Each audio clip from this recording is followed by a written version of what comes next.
Hello and welcome to the Career Shaper. I am Subhas Poddar and you are listening me at this educational platform. I am ready to solve a set of 25 questions pertaining to current affairs. Now let us solve one by one. Question number 1. General Bipin Rawat ने CDS का पद संभाला. ऐसा होता है कि day by day जो current incident होता रहता है वो उस समय तो हमें याद रहता है, लेकिन वही डेट हमें बाद में याद नहीं रहता और वही चीज़ एग्ज़ाम में आता है जो मिस कर जाते हैं. इसलिए डेट भी याद रखना बहुत ज़रूरी है.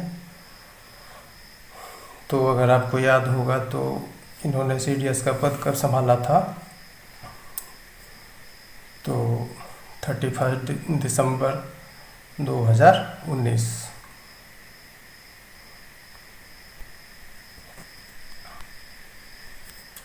Question number 2. SCO के CDS अधिकारियों का सम्मेलन सितंबर 2021 में हुआ. SCO तो जान रहे, संघाई कोऑपरेशन ऑर्गेनाइजेशन, और इस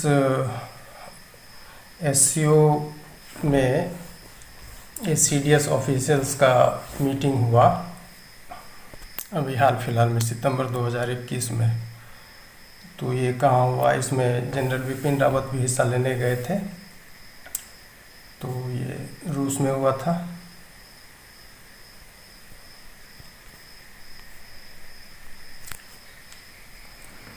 क्वेश्चन नंबर 3. सितंबर 2021 में SCO शांति मिशन सैन्य अभ्यास हुआ. अब इसी मिलिट्री एक्सरसाइज में हिस्सा लेने के लिए CDS भारत के गए थे सितंबर 2021 में. तो ये भी रूस में ही हुआ. Answer A. Question number 4. अक्टूबर 2019 में भारत में सामरिक साझेदारी परिषद समझौता किसके साथ किया गया. अक्टूबर 2019 ये स्ट्रेटेजिक पार्टनरशिप काउंसिल अकॉर्ड था जो भारत के द्वारा इस डेट में किया गया. ये समझौता तो है तो थोड़ा पीछे का, लेकिन ये अच्छा क्वेश्चन है, आ भी सकता है. तो ऑप्शन देखें. UAE, सऊदी अरब, Indonesia, Japan.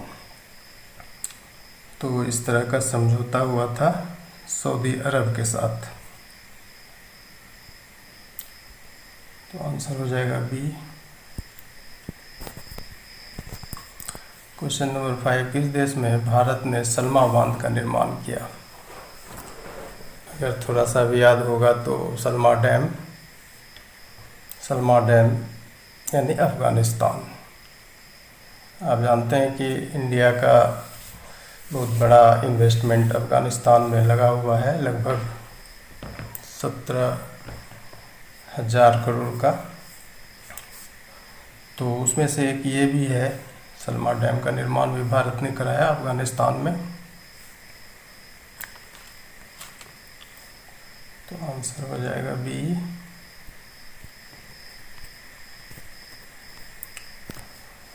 Question number 6. SpaceX से भेजे गए इंस्पिरेशन 4 मिशन में अंतरिक्ष में सबसे कम उम्र की और कृत्रिम अंग के साथ जाने वाली पहली अमेरिकन पर्यटक बनी.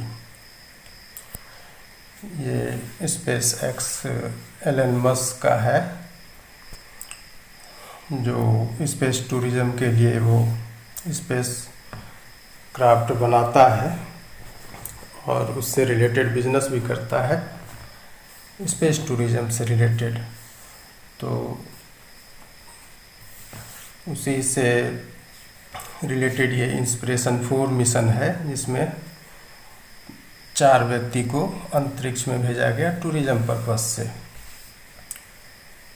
और इसमें आपको बताना है कि ये सबसे कम उम्र की और कृत्रिम अंग के साथ जाने वाली पहली अमेरिकन पर्यटक कौन हुई। तो इसमें ऑप्शन देखें, सियान प्रोक्टर, इसाक जेरेडमैन, हेली आर्सिनॉक्स, क्रिस सैम्ब्रोस्को। तो ये चारों का चारों गए थे, लेकिन जैसा क्वेश्चन है उस हिसाब से इसका आंसर हो जाएगा हेली आर्सिनॉक्स। ये मेडिकल ऑफिसर थी और ये जो इसाक जेरेडमैन है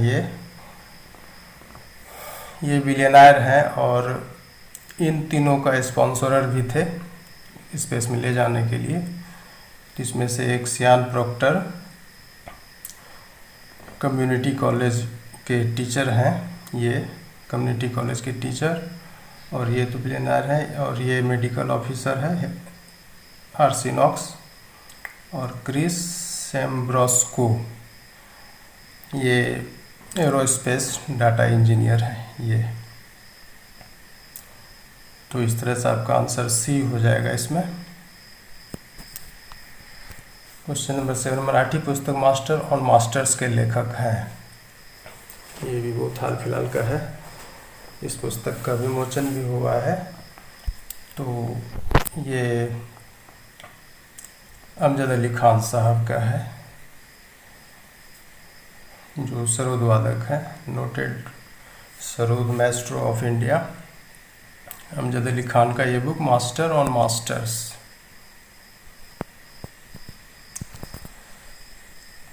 question number 8, conservation assured tiger standards cats की मान्यता अब तक देश के कुल कितने टाइगर रिजर्व को मिली है। तो एक इसका आंसर हो जाएगा 14 सी। तो 14 में कौन कौन से हैं, जैसे आसाम में 3 है, मानस, काजीरंगा, औरंग। मध्य प्रदेश में भी 3 है, सतपुरा, कान्हा, पन्ना।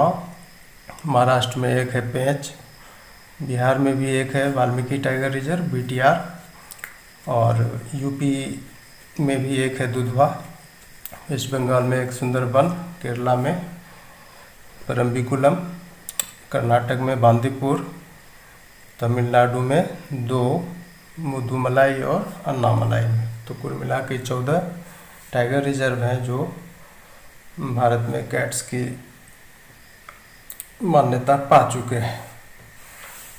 और इसके अलावा मध्य प्रदेश के 3 और टाइगर रिजर्व हैं जो कैट की मान्यता पाने के लाइन पर हैं। 3 फेज इसका क्लियर हो चुका है, कुल 4 फेज का प्रोसेस होता है इसमें कैट्स में, और 17 स्टैंडर्ड्स इसमें तय रखे गए हैं, जैसे planning, monitoring, vigilance, staffing pattern, training, human wildlife struggle management, community participation, protection, security measures to check illegal poaching, जो अवैध शिकार होता है जानवर टाइगर का, जो ये होता है अवैध पोचिंग।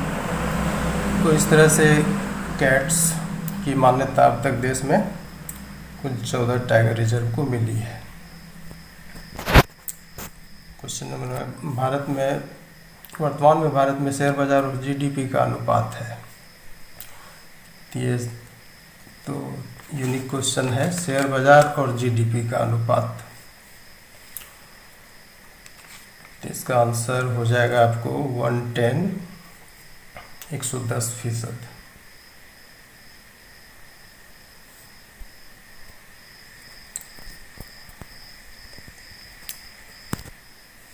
क्वेश्चन नंबर 10, वर्तमान में हिंद प्रशांत क्षेत्र से होकर गुजरने वाला आयात और निर्यात है परसेंटेज में। तो इंडो पैसिफिक रीजन से जो एक्सपोर्ट इंपोर्ट होता है वो कितना कितना होता है, यही क्वेश्चन है। तो इसका आंसर हो जाएगा 38 एंड 42, यानी 38% इम्पोर्ट होता है, जबकि इससे ज़्यादा 42% एक्सपोर्ट होता है इंडो पैसिफिक रीजन से। अभी सी हो जाएगा। क्वेश्चन नंबर 11, 2017 में अस्तित्व में आए क्वाड में शामिल देश ही सुनामी कोर ग्रुप में थे। यह ग्रुप बना तो ऐसा 2004 में हुआ था, जब सुनामी का कहर इंडो पैसिफिक रीजन में कुछ देश झेल रहे थे। उसी दरमियान ये जो अभी क्वाड में 4 देश हैं, इंडिया, ऑस्ट्रेलिया, जापान, अमेरिका, ये लोग साथ आए थे और एक साथ मिल के कुछ रेस्क्यू ऑपरेशन से रिलेटेड पॉलिसी बनाए थे। तो ये काम 2004 में हुआ था।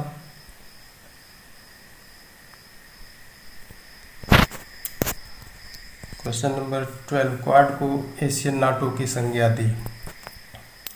ये भी छोटा है मगर अच्छा क्वेश्चन है। बीपीएससी में छोटा छोटा क्वेश्चन भी पूछा जाता है, मगर उसमें थोड़ा सा दम भी रहता है। अब एशियन नाटो की संज्ञा, तो जिस तरह से नाटो था, नॉर्थ अटलांटिक ट्रीटी ऑर्गेनाइजेशन, वो एक सैन्य संगठन है, उसी प्रकृति का नाम ये है क्वाड चाइना के नज़र में। तो चाइना उसको एशियन नाटो कह दिया क्वाड को, चूँकि क्वाड चाइना को उसके लिमिट में रखने के पर्पस से ही बना है इंडो पैसिफिक रीजन में, इसलिए चाइना का ये एक तरह से उस पर उपहास पूर्वक ये संज्ञा दिया गया एशियन नाटो का। तो इसका आंसर हो जाएगा चाइना, चीन।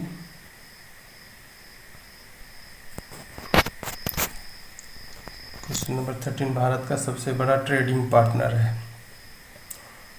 तो भारत का सबसे बड़ा ट्रेडिंग पार्टनर तो अभी चीन ही है।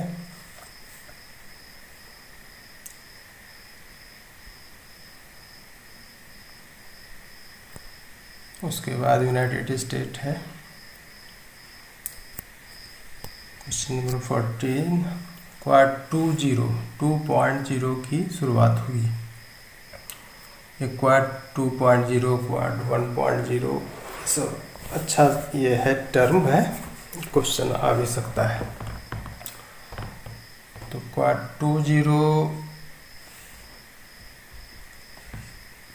का मतलब है कि लेटेस्ट, मतलब क्वाड का प्रोसेस शुरू हो गया था 2004 से ही, फिर 7 में, फिर इस तरह से फाइनली मजबूत संगठन के रूप में सामने आया 2017 में, जिसको क्वाड 2.0 बोलते हैं।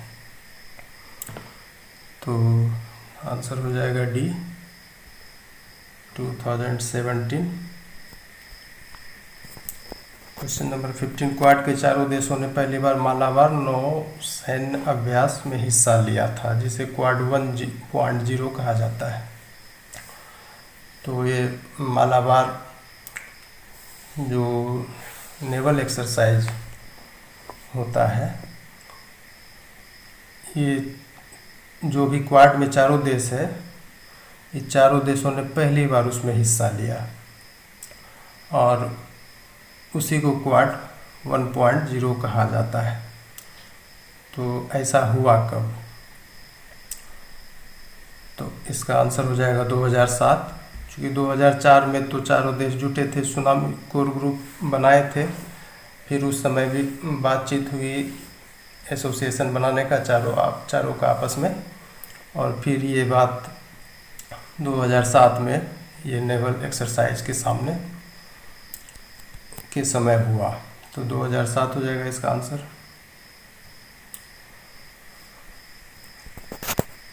क्वेश्चन नंबर 16, किस देश के विदेश मंत्री ने मार्च 2018 में कहा था कि क्वाड पानी का बुलबुला है जो समय के साथ मिट जाएगा? तो एक चीज़ है, क्वाड के संदर्भ में जो भी आप ये नुक्ताचीनी सुनेंगे तो ये सीधा समझ जाइए कि या तो चाइना से आया है या फिर फ्रांस से, ज़्यादा चाइना से ही। तो ये चाइना का विदेश मंत्री जो थे उन्होंने ऐसा कहा था कि ये तो पानी का बुलबुला है और आने वाले समय में इसका अस्तित्व खत्म हो जाएगा। तो चीन का विदेश मंत्री मार्च 2018 में ऐसा बोले थे, जबकि 2017 में क्वाड 2.0 बना था और इनका स्टेटमेंट आया मार्च 2018 में। क्वेश्चन नंबर 17, कोरोना महामारी के संदर्भ में केरल और महाराष्ट्र समेत पूरे देश में सितंबर 2021 के मध्य से आर वैल्यू 1 से नीचे आ गया। वर्तमान में यह 0.92 है, जिसका अर्थ है आर वैल्यू बहुत इम्पोर्टेंट होता है इस कोविड-19 के संदर्भ में। तो आर वैल्यू से ही पता करते हैं कि संक्रमण किस तरह से फैल रहा है। अब इसमें अगर आर वैल्यू 1 से नीचे है यानी 0.92 है तो इसका ही अर्थ पूछ रहा है इस क्वेश्चन में। तो आर वैल्यू में ऐसा होता है कि संक्रमितों से फिर बीमारी फैलती है। तो उस तरह का ऑप्शन देखिए, प्रत्येक 100 में 92 लोगों में संक्रमण फैला है, प्रत्येक 100 में 92 लोग रिकवर हुए हैं, प्रत्येक 100 में 92 लोगों में फिर से संक्रमण हुआ। तो प्रत्येक 100 कहने का मतलब है कि जनरल आबादी, प्रत्येक 100, ईच 100 जनरल पॉपुलेशन, उसमें से 92 को ऐसा हुआ, कोई संक्रमित हुआ, कोई रिकवर हुआ, किसी को फिर से हुआ। तो ऐसा अर्थ ये नहीं रखता है, तो यहीं पर छट गया तीनों। अब आर वैल्यू का मतलब है कि जो इन्फेक्टेड पर्सन है उसमें से फिर कितना को हुआ। तो ऑप्शन डी ऐसे भी पकड़ लेंगे आप कि आर वैल्यू अगर 0.92 है तो इसका मतलब है कि 100 इन्फेक्टेड लोगों में से यह बीमारी 92 और लोगों में फैल रही है। तो इसका आंसर डी हो जाएगा।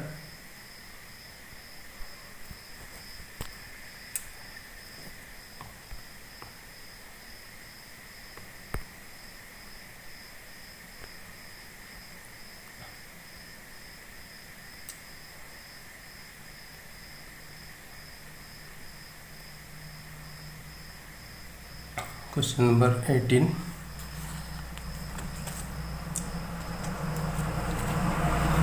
में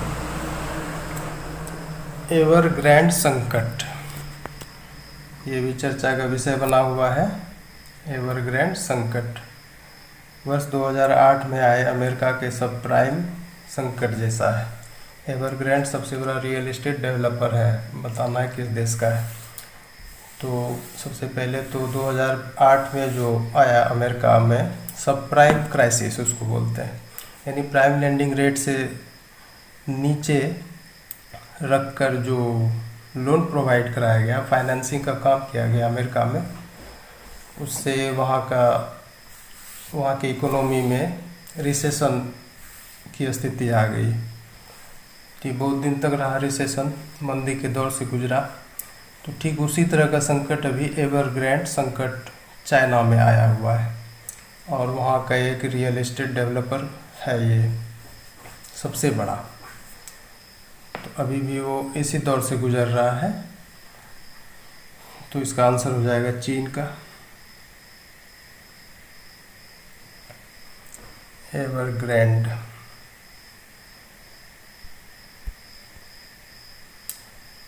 क्वेश्चन नंबर 19, सत्य कथन का परीक्षण करें। अब देखिए ये अपने यहाँ का जो एक्सचेंज है, नामी एक्सचेंज, जैसे कि BSE और NSE, यानी बॉम्बे स्टॉक एक्सचेंज और नेशनल स्टॉक एक्सचेंज। तो उसी से रिलेटेड ये क्वेश्चन है। ऑप्शन ए में देखें, BSE का 30 शेयरों वाला प्रमुख सूचकांक सेंसेक्स। ये सही है कि बॉम्बे स्टॉक एक्सचेंज में 30 ब्लू चिप कंपनियों का शेयर, कंपनी का जो एक ग्रुप होता है और उस कंपनी का जो शेयर है उससे जो सूचकांक बनता है यानी इंडेक्स, उसी को सेंसिटिव इंडेक्स बोलते हैं यानी सेंसेक्स बोलते हैं। तो ये सही है 30। अब देखिए बी में NSE का 30 शेयरों वाला प्रमुख सूचकांक निफ्टी, तो ये गलत है।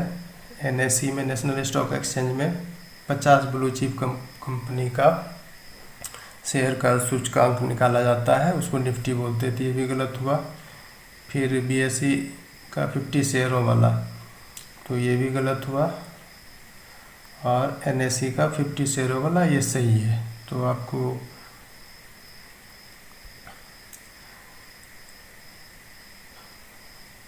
आंसर हो जाएगा, एक तो ए सही हुआ, दूसरा डी सही हुआ। इस तरह से आपका आंसर हो जाएगा ई।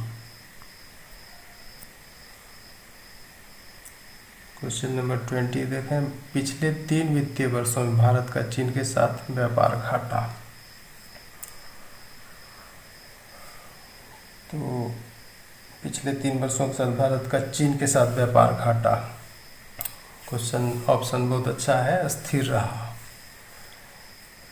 क्रमशः घटा है, क्रमशः बढ़ा है, नहीं हुआ है।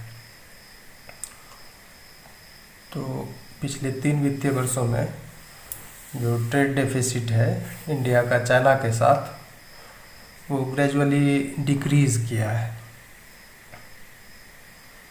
तो इसका आंसर बी हो जाएगा, क्रमशः घटा है।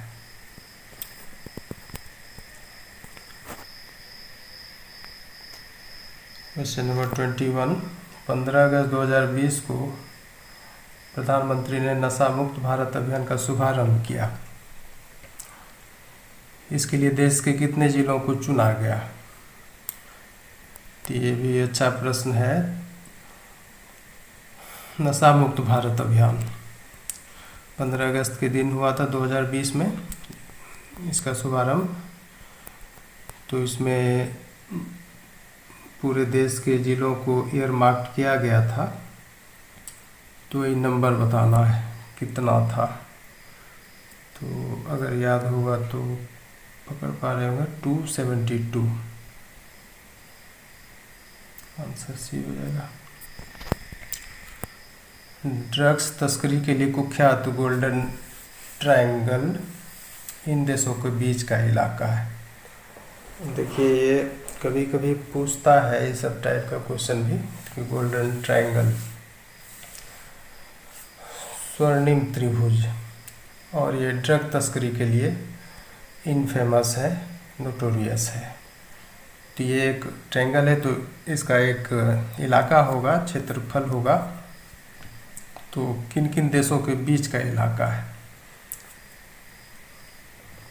तो ऑप्शन देखें, अगर याद होगा तो तुरंत पकड़ लेंगे। Myanmar, Laos, Thailand. तो ये जो इलाका है गोल्डन ट्रायंगल का, ये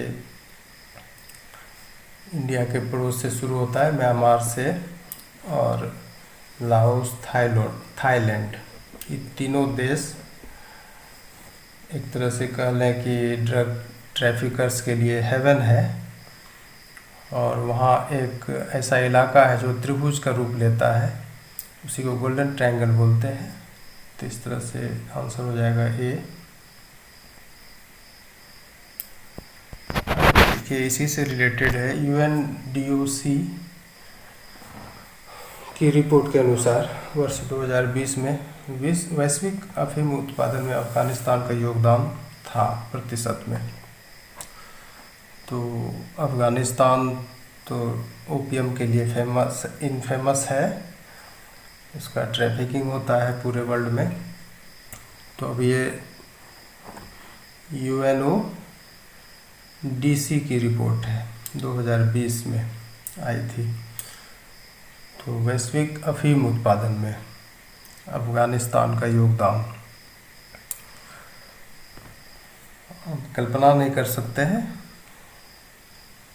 85% था।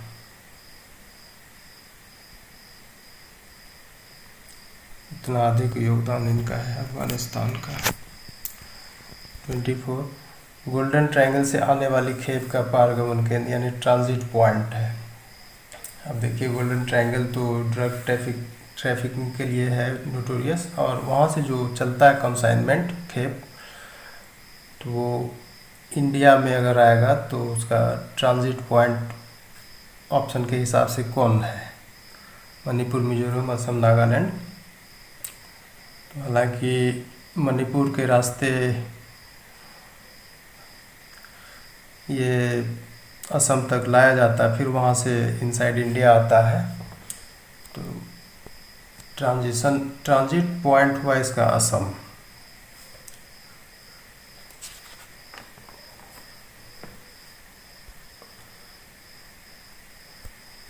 क्वेश्चन नंबर 25 वर्ष 2025 तक केवल और केवल इलेक्ट्रिक कार चलाने का फैसला किस देश ने लिया? तो इलेक्ट्रिक कार